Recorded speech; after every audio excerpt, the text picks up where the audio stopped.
અરે ભાઈ મારા ગામમાં મોટરસાઇકલ હર્ષલભાઈની બાઇક મારા ગામમાં લઈને આવ્યો ને આખા ગામના છોકરા જોવા આવ્યા. મારા મિત્રો છે ને 15 દિવસની ટૂર ઉપર નીકળ્યા છે, એ પણ બાઇક લઈને. જો બાઇકમાં પડી છે ને બધી સ્પોર્ટ બાઇક છે ને આવા ઉનાળામાં નીકળ્યા છે તો માતાજી તમને સુખી રાખે. જેક્સભાઈ કેમ છો? મજામાં? બળતરા કરવાવાળા કરે અમે સુખી જ છીએ હો ભાઈ. આ ચડ્ડો પહેરીને તું નીકળ્યા? ના ના હે ચેક પેડી નીકળ્યું.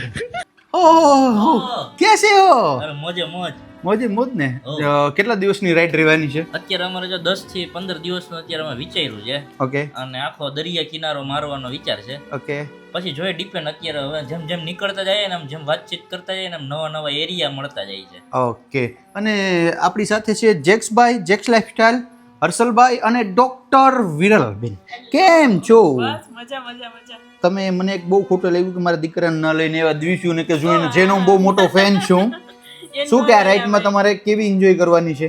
રાઈડમાં તો બસ મજા મજા જ કરવાની છે. સૌથી મોંઘી ગાડી બેનની છે ને હર્ષલભાઈ? અને મોંઘી મતલબ દેખાવમાં સારી છે એમ. કઈ વાંધો નહીં હર્ષલભાઈ. કોઈ જવાબ જ નથી દેતા. એ ગાડી ઊભી રાખે ને બધી પબ્લિક એની પાસે જ વહી જાય. અરે ભાઈ મારા ગામમાં મોટરસાઇકલ હર્ષલભાઈની બાઇક મારા ગામમાં લઈને આવ્યો ને આખા ગામના છોકરા જોવા આવ્યા. ગામના છોકરા તો ઠીક પડી, ગાડી અહીંયાથી નીકળે ને કૂતરા અને ગાયો ને બધી વાહન પડે.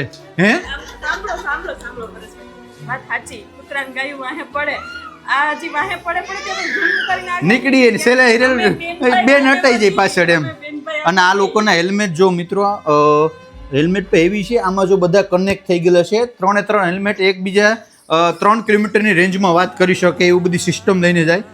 તો દ્વારકાધીશ અને માં મોગલને પ્રાર્થના કરીએ કે તમારી જે આ યાત્રા છે મંગલમય થાય. ઓલું જે બધા કહેતા હોય ને કે હેલ્મેટ કરીએ તો આમ થાય તેમ થાય ને એવું બધું નો ફાવે. જો પહેલા તો આ કે તમે આ પહેરો ને એટલે તમારા મોબાઈલ આમાં કનેક્ટ થઈ જાય. Okay. ફોનમાં વાત કરી શકો, આ કેમેરા યુઝ કરી શકો. બધું સેટઅપ ઓકે છે કમ્પ્લીટ. વાળ નો ખરે.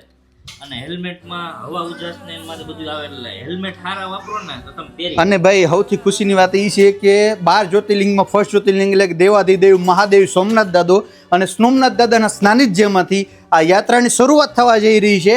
તો અત્યારે મારે ઘરે રોકાણા છે, આજે નાઇટ વોલ્ટ છે ને અત્યારે અમે બધા સોમનાથ જઈએ છીએ. સોમનાથ દર્શન કરી અને સવારના પોરમાં પછી એની યાત્રા છે ચાલુ કરી દીધી છે. હાલો તો કમેન્ટની અંદર જય દ્વારકાધીશ, જય માં મોગલ, જે હોય બધું લખી નાખજો. હાલો ભાઈ બધાને